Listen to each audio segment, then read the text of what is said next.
Social মিডিয়ায় একটি পোস্টকে কেন্দ্র করে সাইবার ক্রাইমে অভিযোগ দায়ের করলেন পৌরসভার চেয়ারম্যান কৃষ্ণেন্দু নারায়ণ চৌধুরী। অভিযোগ কালীতলা এলাকার বাসিন্দা কাজল গোস্বামীর বিরুদ্ধে। জানা গিয়েছে, সম্প্রতি সোশ্যাল মিডিয়ায় কাজল গোস্বামী একটি পোস্ট করেন।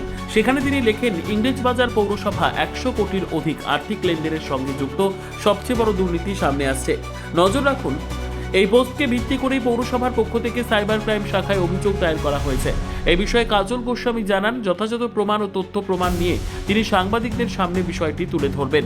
অন্যদিকে ইংরেজবাজার পৌরসভার চেয়ারম্যান কৃষ্ণেন্দু নারায়ণ চৌধুরী বলেন, কাজল গোস্বামী উদ্দেশ্য প্রণোদিতভাবে পৌরসভার ভাবমূর্তি নষ্ট করার চেষ্টা করছেন। তার দাবি, দীর্ঘদিনের পুরনো এই পৌরসভায় কাউন্সিলর, আধিকারিক ও কর্মীরা নিষ্ঠার সঙ্গে কাজ করছেন।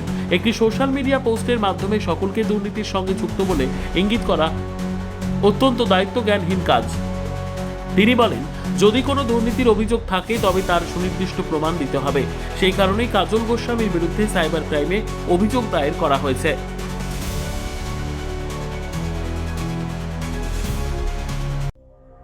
সংবাদটি নিবেদন করছেন স্বস্তিলোক উৎসব ভবন, গঙ্গারামপুর, দক্ষিণ Dinajpur. Body and constitution body আমরা যারা আছি, আমরা ইলেক্টেড হই এবং ইলেক্টেড হয়ে পুরসভার যে নিয়ম সংবিধান সেটাকে শপথ নিয়ে আমরা চেয়ারে বসি। এই কাজল গোস্বামী বলে একজন আছে, সে দীর্ঘদিন ধরে বিভিন্ন তার ফেসবুক, ইউটিউবের এসব লিখে বেড়াচ্ছে। আজকে একটা লিখেছে যে ইংরেজবাজার পুরসভার 100 কোটির আর্থিক লেনদেনের সাথে যুক্ত সবচেয়ে বড় দুর্নীতি আজ সামনে আসছে, নজর রাখুন। এটা একটা খেলার জায়গা না।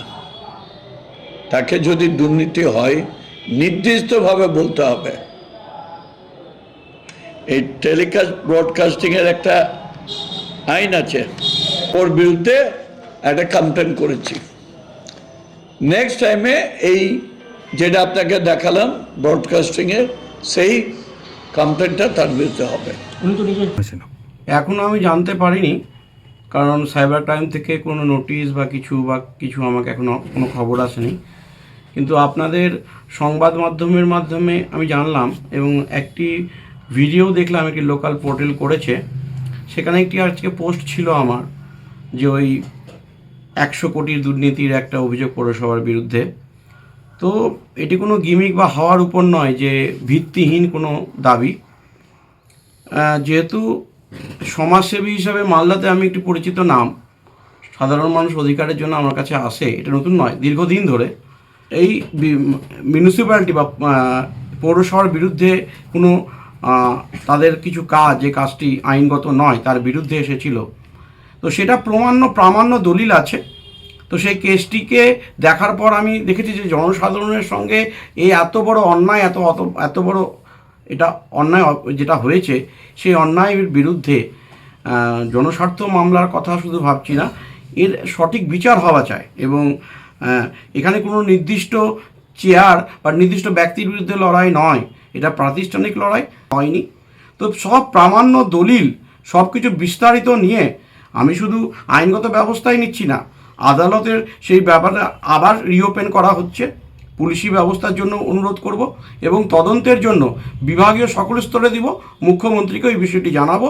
এবং সব কিছু থেকে যা জানা যাচ্ছে, যারা এই বিষয়টি এনে দিয়েছেন কাগজ, যারা সেই তথ্য করেছে, সেই অ্যামাউন্টটা লেনদেনের যে অঙ্কটা যার এগেনস্টে এই স্ক্যামটা হয়েছে, সেটা 100 কোটির উপরে। কিন্তু সেই যে অর্থটা পেয়েছে, সেই অর্থটাও কিন্তু প্রচুর, সেটা কয়েক কোটি। অবশ্যই এফআইআর হবে ব্যক্তিগতভাবে, যদি করে থাকেন তাহলে ব্যক্তিগতভাবে, আর যদি প্রাতিষ্ঠানিক হয় তাহলে সেই চেয়ারকে অ্যাড্রেস করে হবে। তার সঙ্গে জনসাধারণের দরবারে এই সোশ্যাল মিডিয়ার মাধ্যমে তার প্রত্যেকটি প্রমাণ, তথ্য, দলিল এবং আইনগতভাবে যার প্রমাণিত, এবং কোর্টকে নির্দেশিত জিনিসকে কন্টেম্প্ট অফ কোর্ট যেটা হয়েছে, তার প্রত্যেকটা বিস্তারিত দিব। ব্যুরো রিপোর্ট, উত্তর বাংলা সংবাদ।